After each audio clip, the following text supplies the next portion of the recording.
Bom dia, boa tarde ou boa noite, não sei que horas você está assistindo esse vídeo. Vamos para a primeira aula efetivamente de conteúdo dos sistemas operacionais, porque a aula passada foi só para apresentar a ementa. Antes de começarmos, eu queria alertar vocês que eu tive uns probleminhas com o meu microfone, então pode ser que o volume do áudio varie de um slide para o outro, e eu queria pedir desculpas antecipadamente por isso. Bom, mas vamos lá. Bom, pessoal, o que vamos aprender hoje? Hoje vamos ter uma introdução aos sistemas operacionais. Vamos entender o que um sistema operacional é, quais suas funções, o histórico desses sistemas e alguns conceitos básicos. No final da aula, faremos questões de fixação. Agora vamos para a primeira parte da aula, que abrange a definição e as funções de um sistema operacional. Mas então, professora, o que é um sistema operacional? Então, pessoal, eu tenho certeza que se eu fosse perguntar a cada um de vocês, eu iria obter uma resposta ligeiramente diferente. Muitas pessoas simplesmente não vão saber me dizer o que é de fato um sistema operacional. Vão simplesmente me dizer, é o Windows, é o Mac, é o iOS. Todos esses são, de fato, exemplos de sistemas operacionais. Mas o que seria realmente a definição de sistema operacional? Bom, pessoal, o sistema operacional ele é o elo de ligação entre o hardware e a aplicação. As aplicações como Word, Excel, Google Chrome, que vocês usam, elas se comunicam com o hardware por meio do sistema operacional. O sistema operacional provê a elas uma interface limpa para que elas não tenham que lidar diretamente com os comandos de hardware. Professora, o que quer dizer isso? Uma interface limpa? Uma interface simples? Ou, para usar o termo que o livro de vocês usou, uma interface bela? Significa basicamente que os aplicativos eles não precisam saber detalhes da implementação do hardware. Por exemplo, você está construindo uma planilha no Excel. Aí você vai lá e clica em salvar. O seu Excel não vai precisar saber detalhes do seu HD, por exemplo. Não vai precisar saber qual a cabeça de disco que está sendo usada para gravar. Tudo isso vai ser feito pelo sistema operacional. Ele simplesmente vai chegar para o sistema operacional e dizer assim: sistema operacional, quero gravar esse arquivo. E o sistema operacional vai fazer essa gravação. O sistema operacional que vai se preocupar com esses detalhes. Por outro lado, o sistema operacional, além de fazer essa intermediação, ele também tem que gerenciar o hardware. Gerenciar o hardware, por vezes, significa, por exemplo, você está com um YouTube e o seu Excel aberto. Então, ele vai decidir qual dos programas tem prioridade para rodar naquele determinado momento. Ou seja, o sistema operacional ele faz essa gerência dos recursos de hardware que você tem no computador. Para entendermos o sistema operacional, também temos que entender os modos de operação de um computador. A maioria dos computadores tem um modo núcleo e um modo usuário. O sistema operacional, em geral, trabalha no modo núcleo, o que significa que ele pode executar qualquer instrução de hardware. Já o modo usuário pode executar apenas um subconjunto dessas instruções, de forma que o computador fica protegido da ingerência de algum aplicativo que executa em modo usuário. Agora que já falamos um pouco sobre o que é um sistema operacional, eu gostaria que vocês refletissem sobre como seria um mundo sem sistemas operacionais. Para começar, cada programa precisaria entender detalhes específicos do hardware, específicos demais. Por exemplo, imagina você como desenvolvedor de aplicativo Android, você ter que saber qual a câmera do celular que a pessoa que está executando o seu aplicativo tem. Como programar aquela câmera, se você for fazer um aplicativo de filmagem, por exemplo. Além disso, sem um sistema operacional para gerenciar os recursos, cada programa monopolizaria totalmente a máquina. Então você rodaria um programa, depois você teria que tirar aquele programa e colocar um novo programa. Ou seja, você não conseguiria, por exemplo, escutar música enquanto você digita alguma coisa no Word. Além disso, também, cada desenvolvedor teria que criar soluções específicas para tarefas que a gente considera básicas. Por exemplo, se você quiser que o usuário possa abrir um editor de texto no seu aplicativo, nessa situação sem sistema operacional, você teria que criar um editor de texto dentro do seu próprio aplicativo.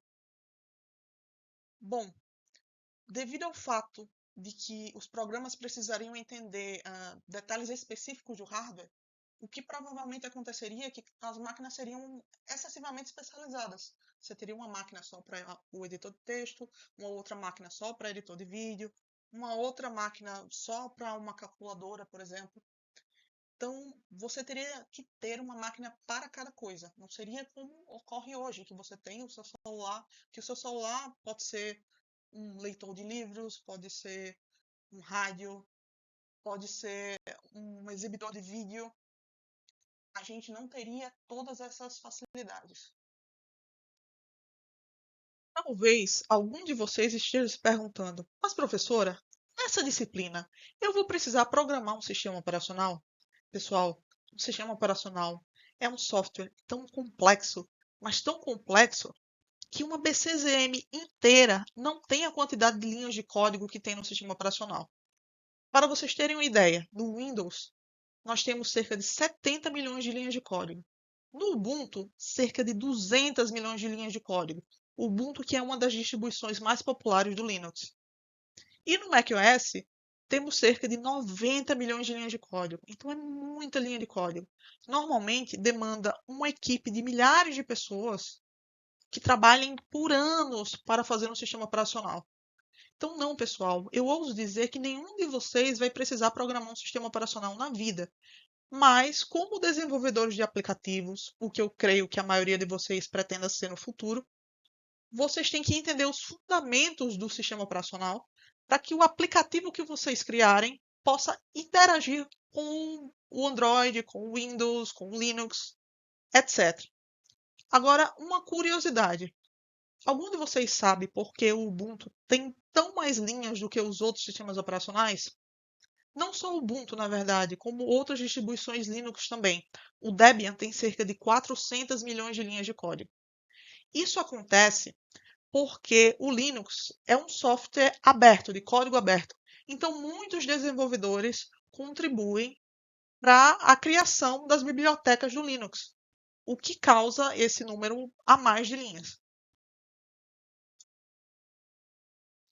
Agora vamos falar do histórico dos sistemas operacionais, que está, obviamente, ligado ao histórico dos computadores. Portanto, veremos as gerações de computadores com o passar das décadas. Uma pergunta interessante: você já se imaginou usando o computador da foto? A primeira geração de computadores, assim como vocês devem ter visto em outras disciplinas, ela ocorreu entre 1945 e 1955. E ela foi largamente estimulada pela Segunda Guerra Mundial, assim como ocorreu em outros campos da tecnologia. Nessa geração, a, entre aspas, programação era feita por meio de chaves e plugs, então era bem diferente da programação que a gente conhece. Não existia nenhum tipo de sistema operacional. O programador, que também era o usuário, ele reservava um tempo, da mesma maneira que vocês podem, por exemplo, reservar um tempo, uma sala na biblioteca. Ele reservava esse tempo, depois ele ia até o computador, conectava os plugs que ele queria para obter normalmente resultado de cálculos numéricos. E ele saía, ia tomar um café enquanto o computador terminava de processar as instruções que ele programou. Nesse caso, como vocês podem perceber, o usuário do computador também era o programador. As mesmas pessoas, em geral, projetavam, construíam, operavam e mantinham as máquinas.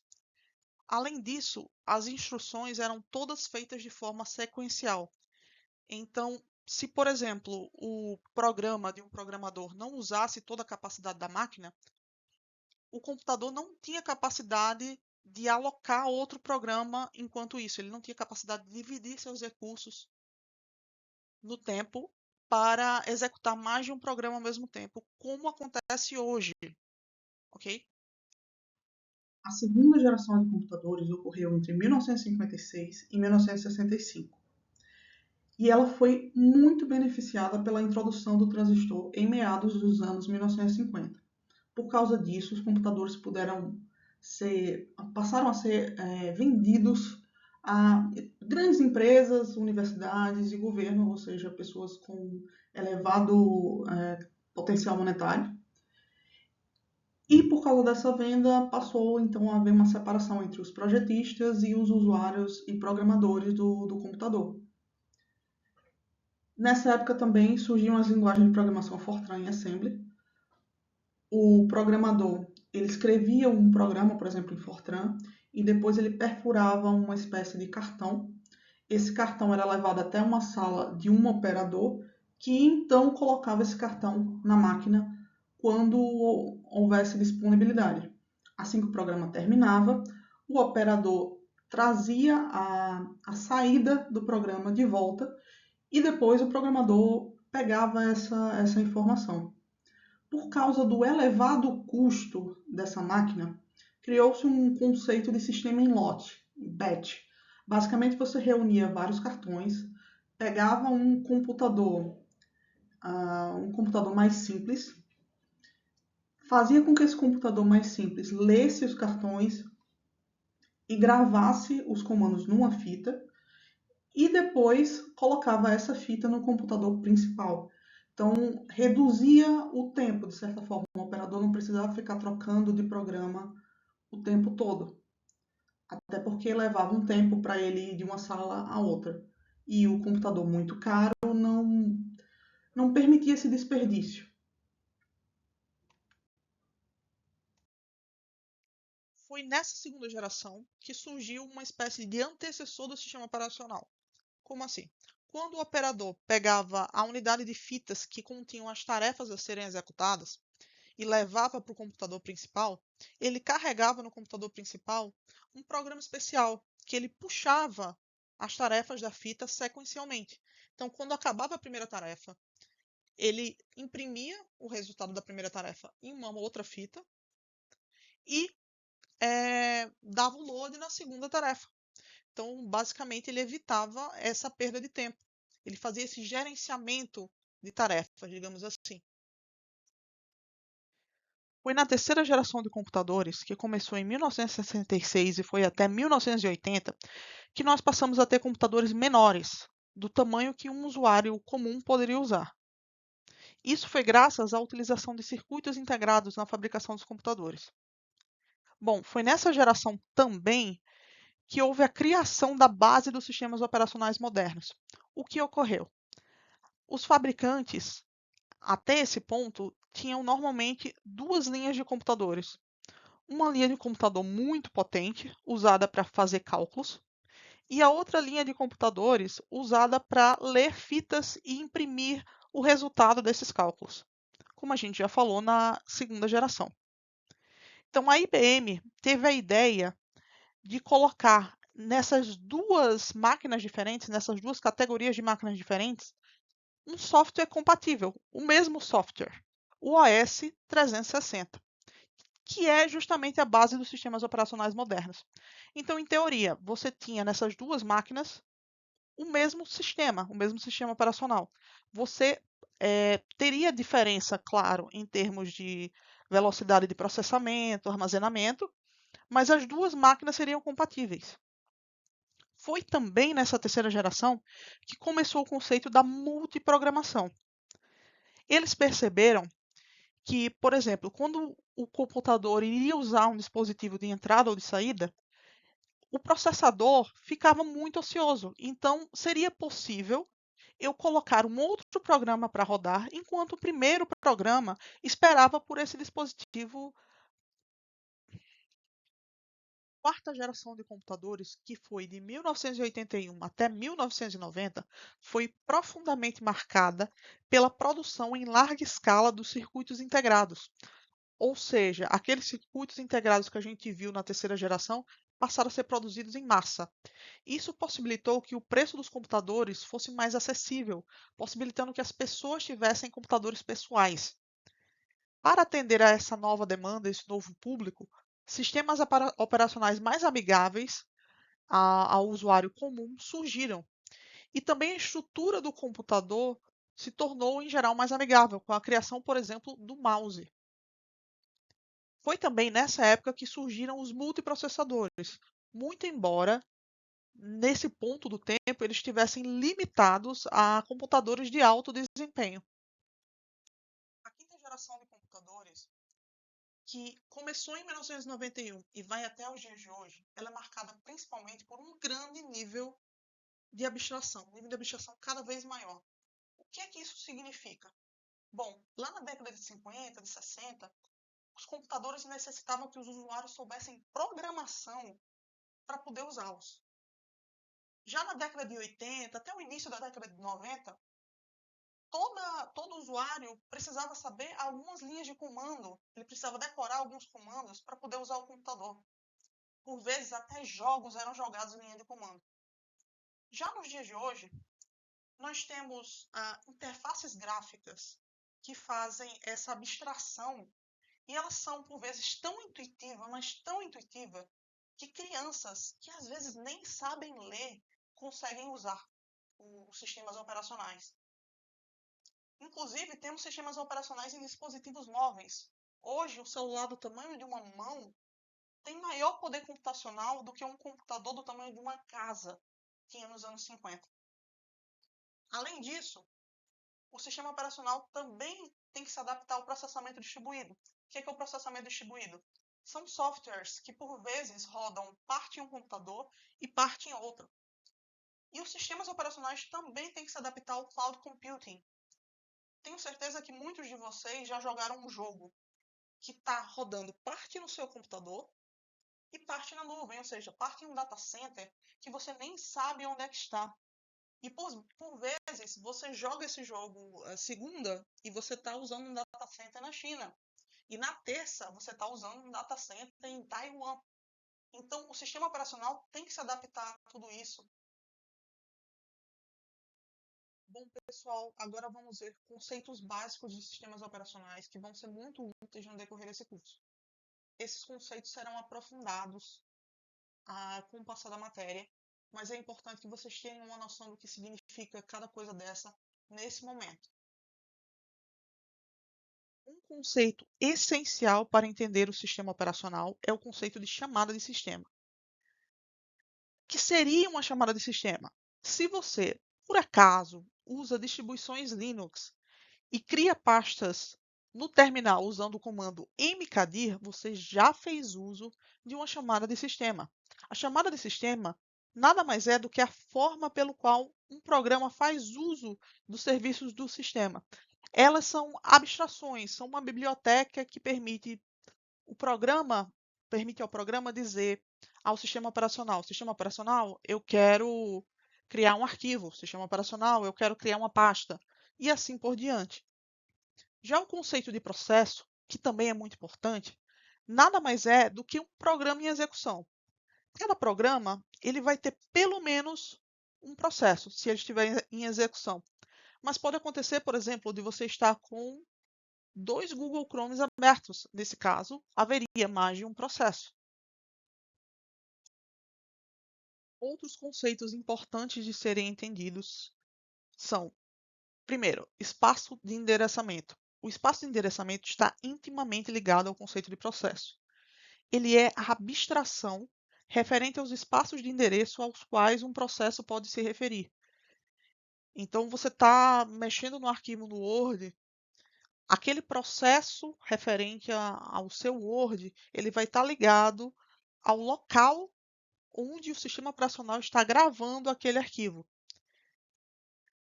Além disso, temos os conceitos também, que vocês com certeza sabem o que é, de dispositivos de entrada e saída, como, por exemplo, o teclado, que é um dispositivo de entrada, a tela, que é um dispositivo de saída, se ela não for touchscreen, porque se ela for touchscreen, ela é de entrada e saída também. Tais dispositivos são essenciais para que o usuário possa interagir com o sistema operacional. Além disso, temos também o conceito de arquivo, que o arquivo nada mais é do que a abstração que permite que o programa não lide com endereços de memória física. Bom, pessoal, agora vamos fazer algumas questões para fixar o conteúdo. Eu peguei exclusivamente questões de concurso, porque eu sei que talvez seja o objetivo de alguns de vocês. Na questão 1, temos a seguinte frase: operações diretas na memória do sistema são restritas para garantir a este segurança e integridade. Por isso, o acesso do sistema operacional à memória é incompleto. Bom, pessoal, é verdadeiro ou é falso? Bom, a gente sabe que o sistema operacional ele trabalha em modo núcleo, então ele tem acesso irrestrito à memória, diferentemente de aplicativos que trabalham em modo usuário. Portanto, esta frase é falsa.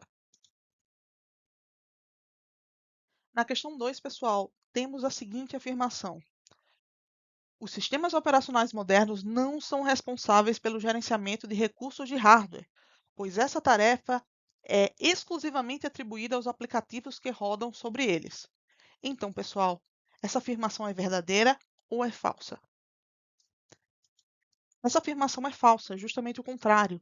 Os sistemas operacionais são os responsáveis pelo gerenciamento de recursos de hardware, fornecendo para os aplicativos uma interface bonita, uma interface limpa, para que eles não precisem entender detalhes da implementação do hardware.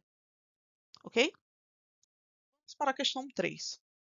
Os sistemas operacionais modernos são projetados com arquiteturas complexas, que incluem sistemas de gerenciamento de memória, sistemas de arquivos e subsistemas de entrada e saída, fundamentais para o funcionamento eficiente dos computadores. E aí, pessoal, essa questão é verdadeira ou é falsa? A questão é verdadeira. É exatamente isso. Agora vamos para a questão 4. Um sistema operacional é um conjunto de programas de software que gerenciam os recursos de hardware e fornecem serviços comuns para os aplicativos de software. Ele atua como interface entre o hardware do computador e os programas de usuários. Não são exemplo das funcionalidades implementadas por um sistema operacional. Gerência de processos e gerência de memória. São funcionalidades, sim, implementadas pelo sistema operacional.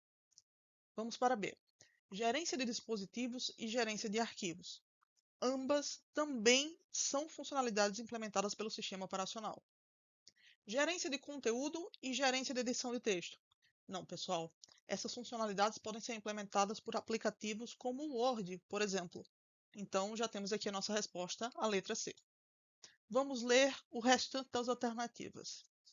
Gerência de proteção e gerência de memória. Ambas são funcionalidades implementadas pelo sistema operacional. Gerência de arquivos e gerência de proteção também são funcionalidades implementadas pelo sistema operacional. Passaremos à próxima questão. Questão 5. Considere as afirmativas relacionadas aos sistemas operacionais apresentadas a seguir. Registre V para verdadeiras e F para falsas. Windows, Linux e Android são exemplos de sistemas operacionais. Bom, Windows e Linux são sistemas operacionais para computadores e Android é um sistema operacional para celular. Então, sim, essa afirmativa está verdadeira. O sistema operacional oferece um meio para que o programa seja carregado na memória principal e seja executado. Sim, é o sistema operacional que faz esse gerenciamento de programas. O sistema operacional se refere ao hardware que gerencia e administra recursos de sistema, bem como componentes de hardware. Bom, gente, essa afirmativa está quase toda certa. O erro aqui é dizer que o sistema operacional é um hardware. O sistema operacional não é um hardware, o sistema operacional é um software. Então está falso. O sistema operacional se refere ao software que gerencia e administra os recursos de um sistema, bem como componentes de hardware. Pronto, corrigiu a afirmativa anterior, então está verdadeira. O sistema operacional é de fato um software. Bom, pessoal, agora que vocês já sabem o que é um sistema operacional, o que o sistema operacional faz, nós podemos partir para as principais atribuições do sistema operacional, que são cenas dos próximos capítulos. Mas para que vocês saibam, processo de threads, gerenciamento de memória, gerenciamento de dispositivos de entrada e saída e sistema de arquivos. Pessoal, antes de encerrar essa aula, eu gostaria de deixar a lista de leituras recomendadas. As seções 1.0, 1.1, 1.5 e 1.6 do livro Sistemas Operacionais Modernos são muito necessárias para o entendimento dessa aula. Sistemas Operacionais Modernos da quarta edição do Tannenbaum, certo? Se você por acaso tiver a terceira edição, só dá uma comparada nos títulos, mas eu creio que seja muito parecido. E caso você se sinta inseguro com relação ao conteúdo de arquitetura de computadores, eu recomendo fortemente que você leia a seção 1.3, que é uma revisão sobre o hardware de computadores. Certo, pessoal? Bom final de semana e até mais.